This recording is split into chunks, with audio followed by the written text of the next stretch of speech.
Hey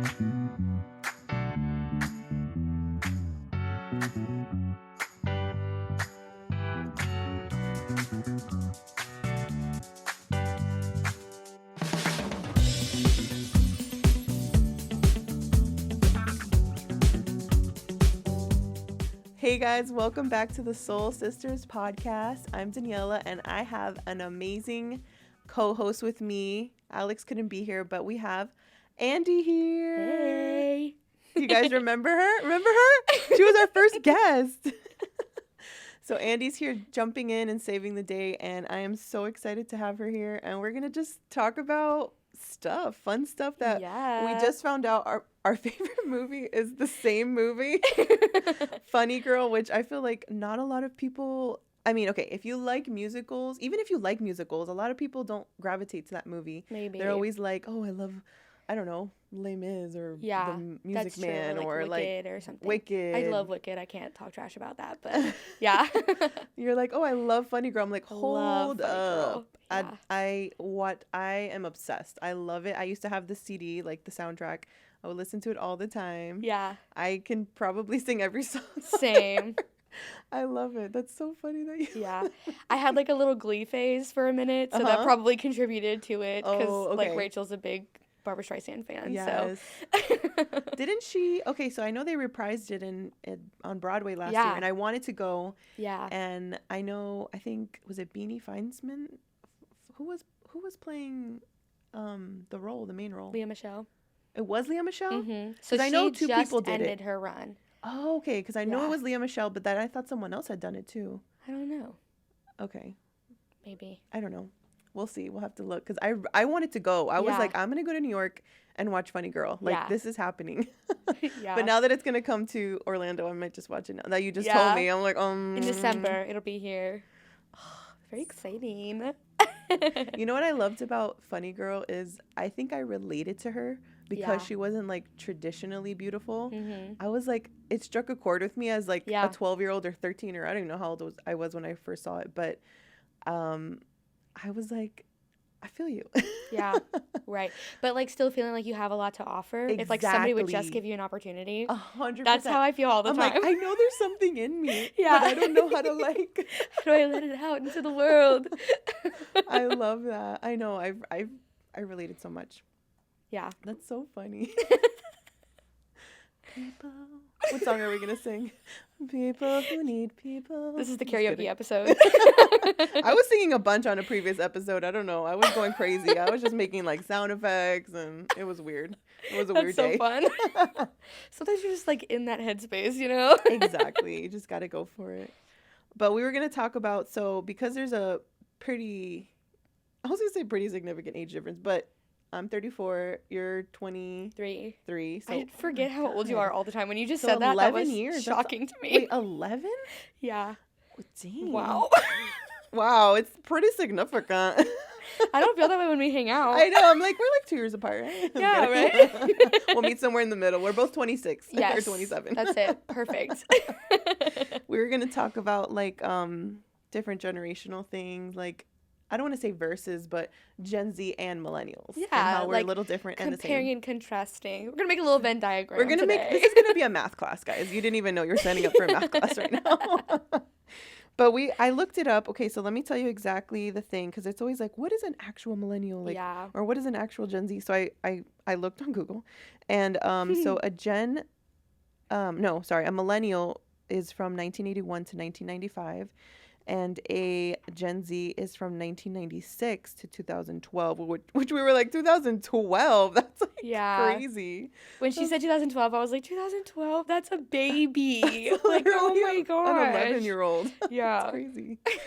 I know. So those are the years. So you figure out who you are. I mean, I was born in 1988. So yeah, I am a hardcore millennial. Yeah. And you are a hardcore, well, you were born in? 99. So yeah. You're a hardcore Gen Z as well. I'm in there. That's so funny. So we were looking up some like differences, and we found that millennials used more limited technology as children, Gen Z use more advanced on-the-go technology. I mean, if I think about my elementary school years, it was a huge box like Windows 95. I don't even know if it wasn't Windows 95, but probably like computer program, and we would play like Oregon Trail, which was like very pixely and like like I don't even know if it had color. It was like a weird color screen. I don't even remember. But it was my jam. I remember we had computer class, and in computer class we would play Oregon Trail. I don't know. What did you guys have? So funny. You guys had iPads? No. So we didn't have iPads yet, but I remember being in middle school, and there was like a charter school in our area who all of the kids there got iPads, like all of them, and you have to take them home and everything. It was like your iPad. Cool. And I remember being so jealous of my friends at church who like went to that school and had their own iPad and like whatever. Gosh. So our school didn't, but we had those like big, do you remember those like huge carts where like all the laptops would plug into this cart and like, you got to check them in and out? Yes. So we had that during class, but like that was like it in our classroom. That was elementary though? Towards the end of elementary, beginning of middle school. Okay. Yeah. Okay. And we had computer class too, and those were like the big clunky like boxy. Do you remember? They were Apple, but like you could see through the back of them. Yes, those were so cool. Those were super cool. I remember that. I think that was probably like middle school. I think my middle school had those. Yeah, that was elementary school for me. Like those Apple computers. Yeah.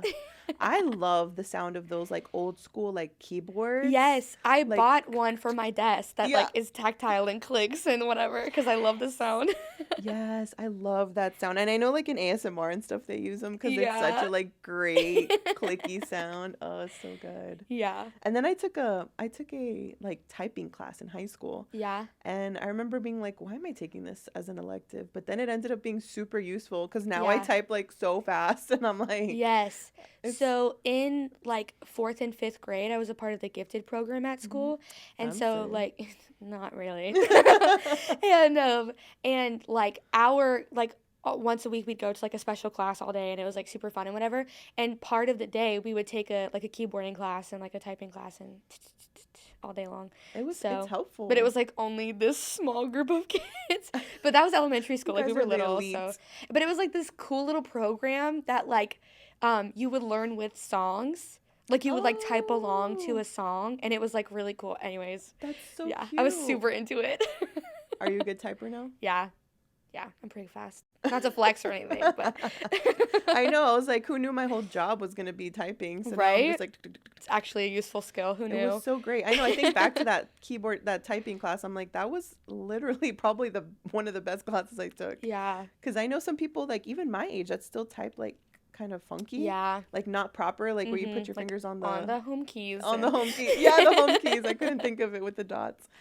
Like they type like bloop bloop bloop bloop bloop, and I'm like, no. Yeah. That's not right. Yeah. I definitely am not as like, this is so silly to talk about, but like I'm not as like formal in my typing now. I definitely move around a lot, but yeah, anyways, I was You're improvising. Yeah. You're like a jazz musician version of a typer. Exactly. Like, this is my style. I will say, though, that, like, in terms of, like, more access to more advanced technology, like, I remember my friends in elementary school having cell phones. Mm-hmm. Like, I didn't. My family was super strict. So, like, when we say more access to technology, there was just not in the Cottagnola household. Gotcha. Like, that just wasn't happening. Gotcha. But, like, all of my friends had cell phones. I'd go over to their houses, and they had these, crazy game systems and, like, iPads, and, like, they all had their own laptops and everything. So, that's definitely, like, a real thing. It just wasn't happening in my house. Yeah. Yeah, same for me. I mean, like, we were which is good, and I really appreciate the way my mom did it. Yeah, 100%. We were like not using the like stuff a lot. We weren't on the computer a lot overall. Like we had computer games that were like very kiddish,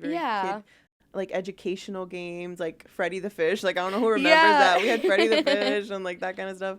And then my mom would take us to the library, and we would take out video. That's where I first saw Funny Girl. Is I went to the library and I took a VHS of Funny Girl, or maybe it was a DVD. I mean, I might not have been that old, but we would rent movies from the library and get books from the library, and that's how I started watching all these old-timey Hollywood movies that I was just like, this is resonating with me so much right now. I love that. And then I went and it really inspired my love of film was these old movies that I probably wouldn't have found at Blockbuster or whatever, or Redbox or Netflix now. Yeah.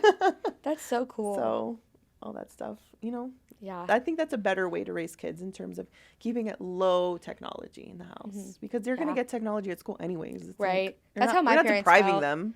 Right. My dad is actually like a big tech guy. Like, so I remember like people always being surprised, like when we got a little bit older, that I would say we didn't have any like personal tech in the house. Yeah. Like he had a laptop, but like that was it. Like there, like outside of like a TV that we got to watch an hour a day, like in the living room. In the living room. Yeah. Did you have a TV in your room? No way. Yeah, we were never allowed to have a TV in our room. Not that we even had cable. What would we have been watching? Didn't have PBS? Cable either. Like Literally. What the heck? It's like, okay, if we had a TV, we don't even have cable. Have so either. Like, that's so funny. Yeah. So like my dad's like a big tech guy, but like nothing was in the house. So. Yeah. Same thing. And I think that's good. Yeah. I wish I was more like that. I've given in a little bit too much to the screen time with my kids, which is hard. But now I've limited it to just kind of like when we're at a restaurant or I'm like very needy of like, okay, I really need you to like be quiet for the next like 10 or 15 minutes or whatever. Yeah. So the next thing on the list was millennials felt a stronger economy when young, and then Gen Z felt great recession when young. So depression too, but depression. Just kidding. We're all depressed. It's okay.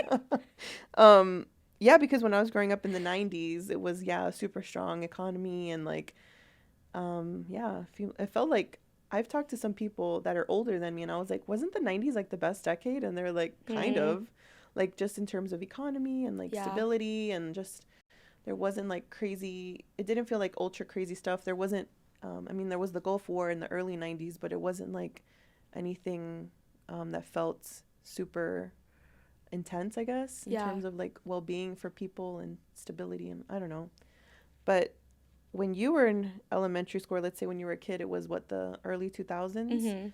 So post 9/11, all that stuff. Do you remember 9/11? No. How old were you in 5?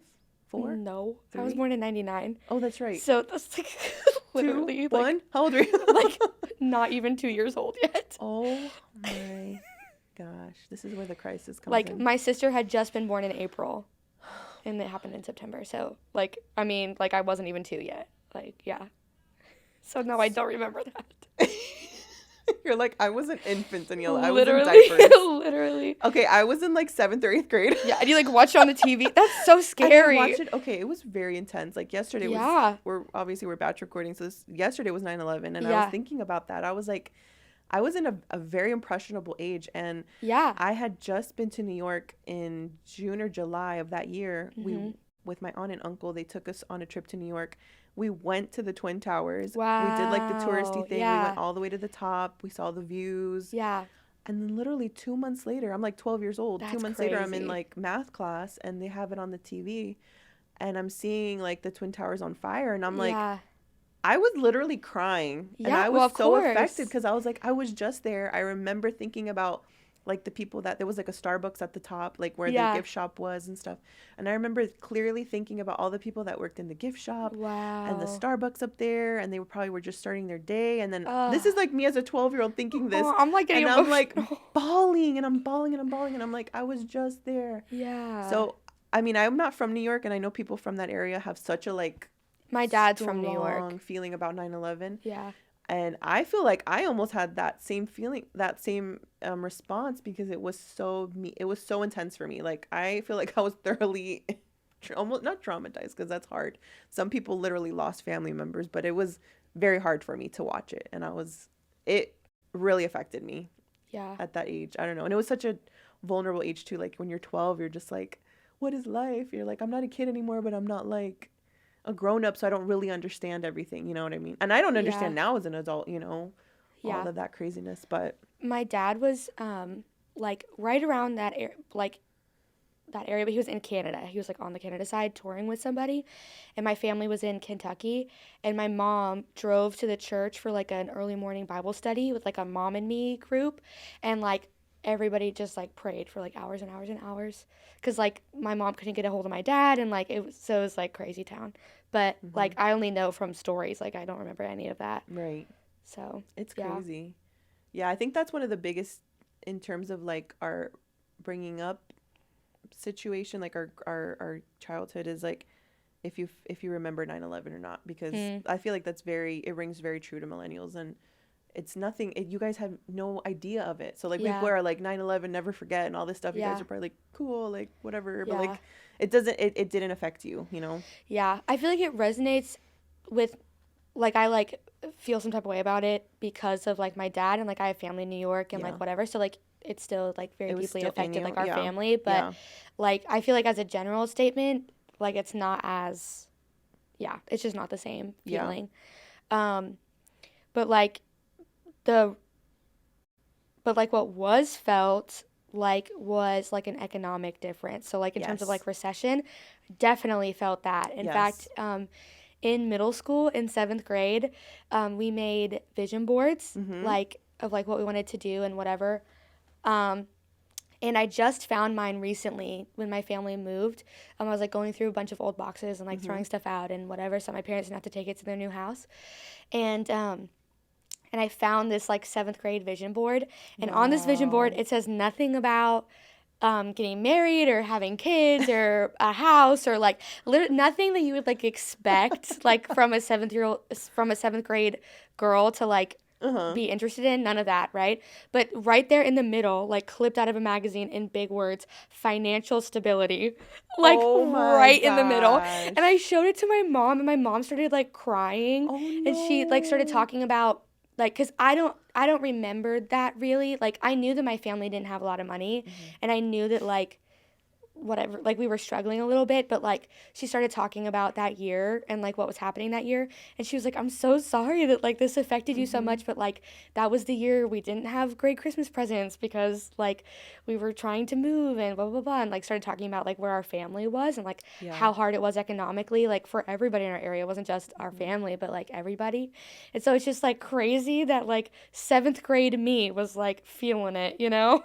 That's so crazy. And then I think, then it, like it says here, I mean, because you guys felt that recession since you were young, you've become so much more aware of like what's financially more responsible. Yeah. And even like, let's move on. I mean, we'll skip over just because it kind of correlates, but like, like it says millennials were college going and then debt accumulating, and Gen Z was college maybe debt aware because of that. Probably is because you were so aware, like, okay, like the economy is crap right now, like I don't know if I can afford to go to college, is this even the smartest thing? When for me it was, there's no question, like after high school you go to college, like that was a narrative for everybody my age, like it wasn't even a thought, you know. And my parents generation, I think it was pushed on them so hard, like you get a college education, like your kids are going to get a college education. And it was such a big deal, when now it's kind of like give or take. You don't really need it necessarily.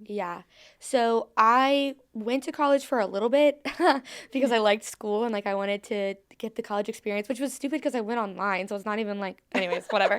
Like I was like traveling and whatever the heck else, but but I ended up dropping out because at the time I was like a full-time student and working full-time in my dream job. Like I'd already been hired to do what I felt like I wanted to do forever and ever.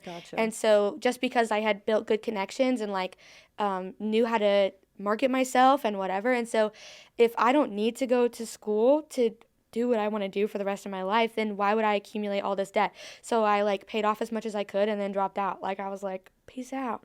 So I mean, I might go back one day, but if I don't need it, why am I going to waste it, you know? Right. And there's also like, I feel like when I graduated, there's like a big push for trade school too. Like, hey, if you don't want to go to college and you are just passionate about something, go to a trade school, and then you end up making more money. And so like it just is like so much more financially smart. And like wastes so much less money and time and resources and whatever. It makes so much more sense. And I remember when I was in college, I had so many friends that were like, I don't know what I want to do. They're like, I'm gonna study psychology. You know how many psychology major friends, because they just had no idea what they wanted to do. And I'm like, maybe college is not for everyone. I know for a fact college is not for everyone.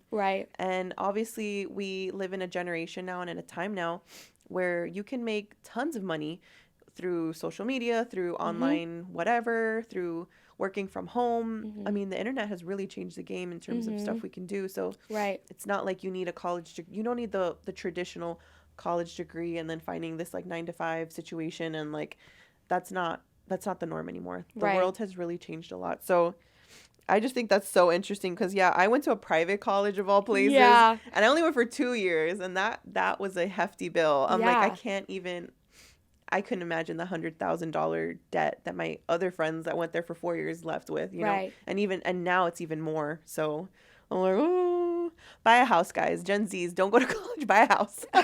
Honestly, like, that's a better investment.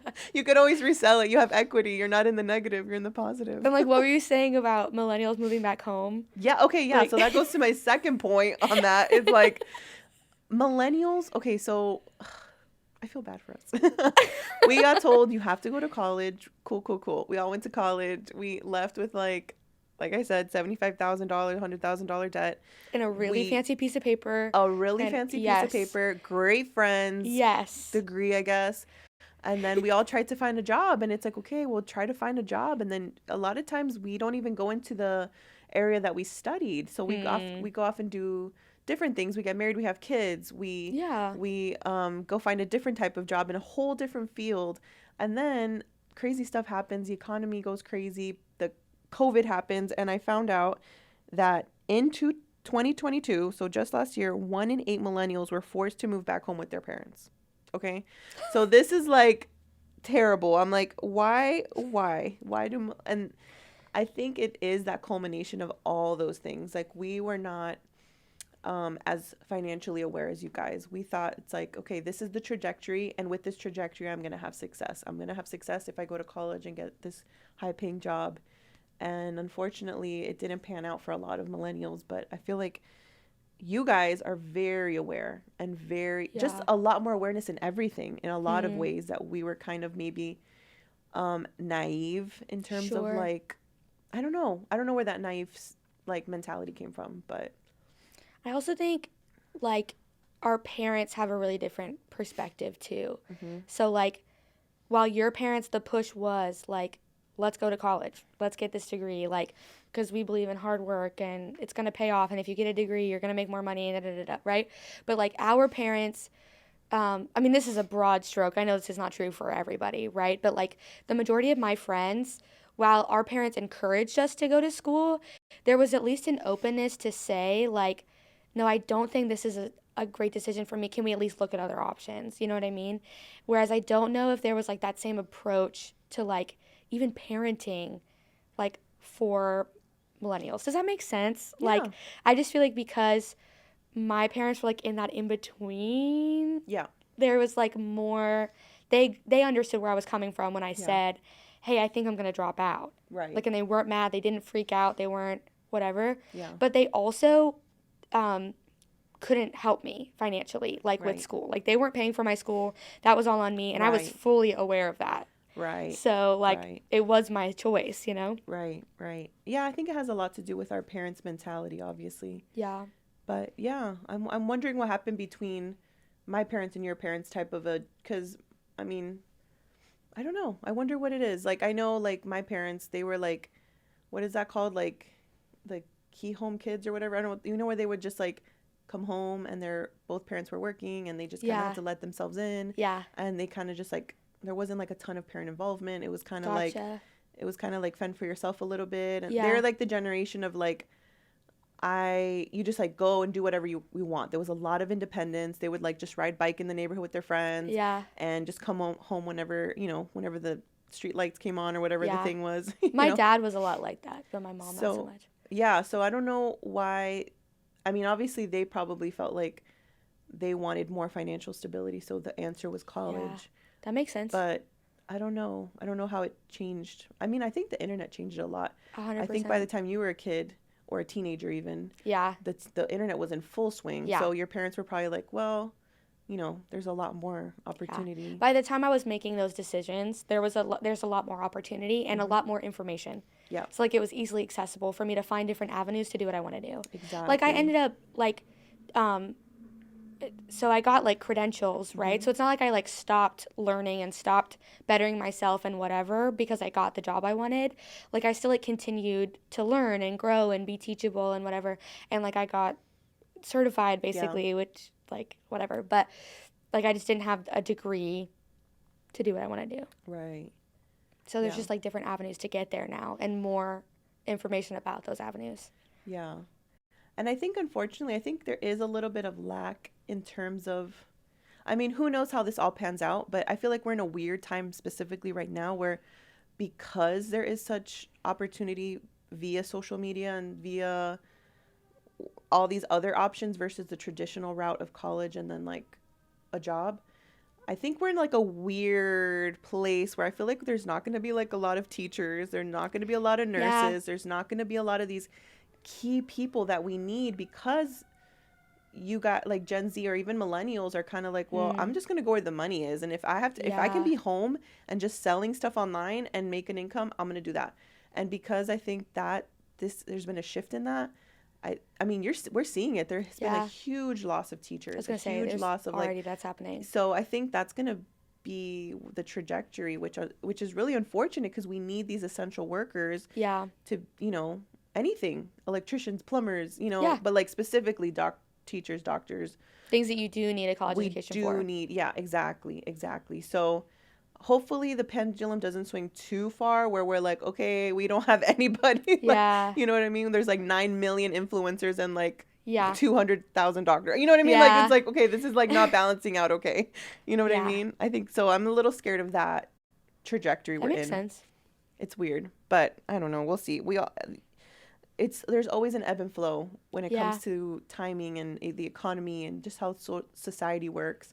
So I feel like, you know, if it goes too weird in one way, it's always going to kind of swing back. And then it's going to go extreme in the other way. And then it's like we get these nice little middle spots for like a little bit. And then we got to like wait for the swing again. Yeah, exactly. But I thought this one was pretty interesting. Wore branded clothing. And then for Gen Z, it says, what brands? Question mark. I feel like that's very true for me. Like, I remember so specifically in, like, specifically middle school and high school, like, you had to wear brands, like, logo. Like, you had to have the Reeboks or, like, the Timberlands. Like, I'll major myself. And you had to wear, like, I remember, like, the guys would wear, like, FUBU and, like, like all these, like, so cringy, like, old school things. And yeah, we had to, you had to get cute stuff. Abercrombie and Fitch.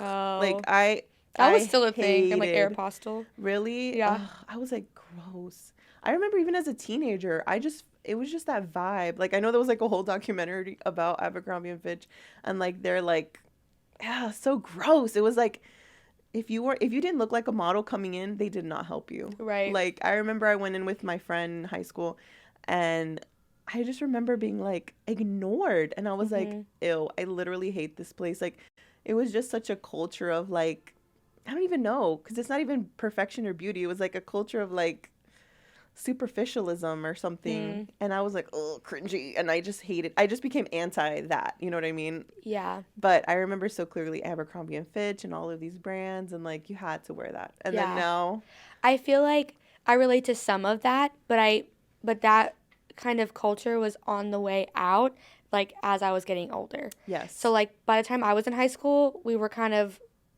coming out of that. Yes. And there was an emphasis on certain things, and like certain brands will come in and be super popular and everybody has to have it and but then like even those kind of fade. Like I feel like for a minute we were hearing about Supreme every other day and like whatever, and like now it's not, like the hype's not there anymore, you know?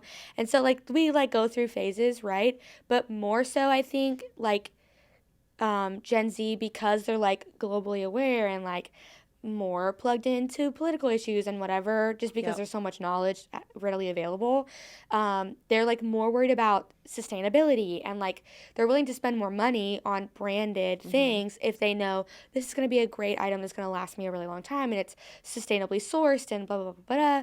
Like that's more of the focus, more so than the brand name. Yeah, that's so true. And I think we've become so much more aware of like fast fashion and the amount of trash that we're creating with the clothing. Like, I think we've become more aware of that too. Like, just like clothes is being created so quickly and so cheaply and so like it's just like it's like mass produced, and we're literally filling up landfills with all of this clothes from like H&M and like Old Navy and Forever 21, you know, and that's where we love to shop, but it's kind of changed where we want more sustainability. Yeah. And we're talking about like the capsule closet. I feel like I'm like, dang, one day I would love to have a capsule closet and not keep buying stuff online. Right. I was just thinking, like, when I was in elementary school and middle school, I was like embarrassed to tell people that I got clothes at Goodwill. Yeah. Like when somebody would be like, wow, that's a cute shirt, I'd be like embarrassed to like tell them where I got it from, you know? But like now my little sister is so good at thrifting. Anytime somebody gives her a compliment somewhere, she's like, oh my gosh, thank you, I thrifted it. I got it at Goodwill for like $3. You know what I mean? Like, and it's like exciting and cool and trendy to like thrift and whatever. So like it's even stuff like that. Like totally. Like in middle school we still felt that a little bit, you know? But then as we got older, it like really became like in fashion to not be in fashion almost. And like to just like look sustainably. Totally. And I think that's so cool. Never would I have ever been caught in a Goodwill, like to buy clothes. Yeah. First of all, I never even really went to Goodwill growing up. Like my mom would take us, like before school, she would take us to Sears. I remember so clearly. Girl, we went to Goodwill. We were poor. I know, but I have so many friends that have that story. They're like, we used to go to Goodwill and I never wanted to say anything, but, or, you know, they would go to like different, places like that, consignment shops and stuff, but you never want to say that. Right. But now it's like so on trend to be like, oh yeah, it's from, yeah. I don't know why I have that voice, because it's not like anything. That's what we all sound like. But yeah, and then you find like cool stuff from like old, you know, like really cool like Levi's jeans or something, or like really cool like staple things that you could all of reuse. My favorite flannels are from the men's section at Goodwill. Same, because they're like just really nice. Same. I would buy like these button down shirts that I love to like just wear like open, and I'm like, this is my jam. $4, got it. Literally. I know, it's so true. So different. Like if you were not shopping at the mall when I was in high school, you were like, that was not good for you. Let's just wrap up real quick. It says millennials less focused on social justice, Gen Z more focused on social justice. I will let you talk about that because I'm not sure. Okay.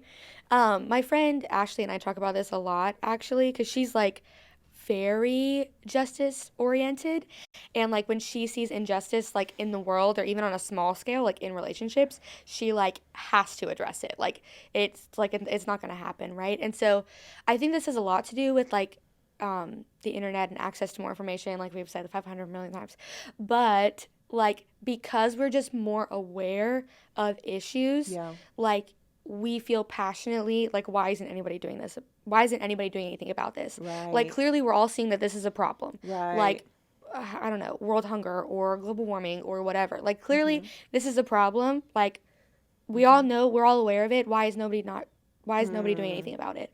So we all like feel very passionately. One person that comes to mind like so quick is my friend Issa, who is very passionate about the ocean, and like she's going to school right now to be a marine biologist, and like feels very passionately about that. But like I feel like we all kind of have like our niche where like if I hear about blank, like I'm gonna have a lot of opinions. And ideas of things that we could do that sound really good on like how to fix this problem, right? So on a large scale, it's hard to like put those things into practice, but I do think that because we're more globally aware, we feel more passionate about social issues, and like we're more willing to get involved. Yeah, and I love that about your generation. Like I wish we were more like that, and I don't know why there was kind of like that lapse, but I definitely see that. I feel like Gen Z is so passionate about like very specific things, whether it's politically or like socially or like with the environment. Like I feel like you guys are really strong with that, and I really appreciate that. And maybe it is just a full swing from us, where I honestly feel millennials were babied a lot growing up. Like it was the first generation where there was very kid-centric things, kid-centric TV, kid-centric toys, kid-centric places, like play places and like things like that. Like it was all very much like catering to us. Like in the 80s and 90s, it's like, let's make this a kid thing. And that had never really existed too much before, like in little bits, but not really. But now it's like everything is so kid centric. And I remember listening to she's an American who lives in Italy, and she's like, in Italy there's nothing kid related. There's no kids menu when you go to a restaurant. There's no kid anything. Like kids live in an adult world versus where here it's like the other way around. It's like we're adults living in a kid world here. because America is so like, let's cater to the little kids and make sure they're okay. When I think there is harm to that, and in some places, in some ways, because then you're babied, then you're babying kids, and you're like babying adults. You know what I mean? So I hope that doesn't I hope that doesn't linger with you guys, like how maybe we were handheld a lot and like kind of like babied a lot. I hope that didn't affect you guys in that way, because I think that might be one of the reasons that we're not as like vocal about things, is because of that, possibly. But I don't know. That just came to mind because I was like, that's weird. Like if you think about like I don't know. I just think about like McDonald's had like a kid like play place. Yeah. Like that all started in the 80s and 90s, like Barney. Like I'm just thinking about like all these kids shows that started, like Nickelodeon, Disney Channel. When did that all start? In the 80s and 90s. Like that was answering like this, I don't even know if there was a need, but they were trying to cater to children and teenagers and stuff, which there's a place for that, and that's cool, and we obviously all love that stuff, but I'm like, I wonder if it was too much. You know what I mean? That's so funny. Like, I'm just thinking because, like, the ultimate insult that millennials have for Gen Z all the time, like, publicly everywhere is like, oh my gosh, this little snowflake, me. And they, like, make fun of us for, like, wanting to be special and, like, our own thing and unique and whatever. Like we're the snowflakes, honestly. Whatever.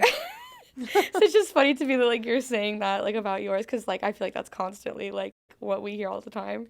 Well, I will say that Gen Z needs a lot of work when it comes to professionalism. I do think that 100%. there needs to be like, I don't know, some influencer, I don't know, Gary Vee, someone, I don't know, whoever you guys love. Gosh, not Gary Vee. Someone needs to be like, guys, this is how you act professional. Like, but I also think that speaks to even like like going to college and having to write, because you learn how to write an email, how to, like, you know what I mean? Like all of honestly, these, like, you have a point. How to use professional language in formal writing and blah, blah, blah, blah, blah, you know? So like. So true. Yeah. So maybe there's just like a little bit of that in general. Like we need balance. We need a little bit of college and a little bit of social justice and a little bit of this and a little bit of that. And I think it's interesting though, like to the social justice point, like when everything happened with like Black Lives Matter a couple years ago and like this big push, I remember talking to my friends who were attending a few different churches at the time, and they were waiting for their leadership to respond or to like show up at a rally or show up at a protest, and a couple of their leadership just like didn't say anything, like made no statement at all, and didn't attend anything in their community and just whatever. And like my friends ended up leaving that church because they felt like, okay, well, I feel like Jesus would be passionate about this because he cares about people. Why aren't you passionate about this? You know? And they like left that church, and like some of them didn't go anywhere after that, you know? So it's not even just that like in ourselves we're like willing to get involved. We're like looking for the people that we trust in leadership to also care about the things that we care about, which there's a very fine line there, right? Between like supporting something and like wanting your leader to get involved in whatever, and crossing a line into like giving an opinion and like steering people the wrong direction, especially in church. I feel like that's a very specific area that we can, it's like the line is even finer. Yes, so you have to be so careful, and like that wasn't like a dig at any pastors who didn't say anything, but like I just remember like that was something really, really important to my friends, like well, they didn't say anything, they didn't show up when our community like hosted this event, and you know like that like spoke to them. There has been so much more like social justice awareness going on lately. It's so true. And I think we need to be really careful with that as well. Just coming from a faith perspective is like, you know, I think we need to stand up for the things that we really care about. And I think we need to be more vocal. And I know I want to be more vocal when it comes to things that are important to me. But also if we are coming to it from a Christian perspective, then ultimately what really matters is that person. Like if we're debating something, I'm going to tell you what my opinion is, but I'm not going to fight you on it. Yeah. And ultimately I care about you, and I want to make sure you're good, and I want to make sure you know God loves you, and I know, you know. Right. So I think maybe, I don't know how that all pans out, but I think that millennials need to be a little bit more vocal in terms of like what we believe, and you know. Yeah, and I think Gen Z needs to have like a little bit more grace when we have these conversations. So good. Well, I'm going to wrap it up on that note because this was like a really good conversation. Who knew? We were like, should we talk about Gen Z and, millennials? And we're okay, let's do it. But thank you so much, Andie. This has been fun. And you're going to join me for some more episodes. Yeah. So stick around. Thank you guys so much for listening, watching, wherever you're partaking of the social on socials or wherever you're partaking. Thank you guys so much. And thank you for subscribing, following, rating, reviewing, sharing with your friends. That's the most important thing. If you want to share this with a friend, that would mean the world to us. So thank you guys so much. And we'll see you next time. Bye. Friends, thank you so much for listening to this episode of the Soul Sisters podcast. Our heart is to bring this encouraging content to you. And we ask that you join us by following or subscribing wherever you're listening from. And also, share this with a friend who would enjoy it. We love you, and we'll see you again next week for a new episode. Besitos!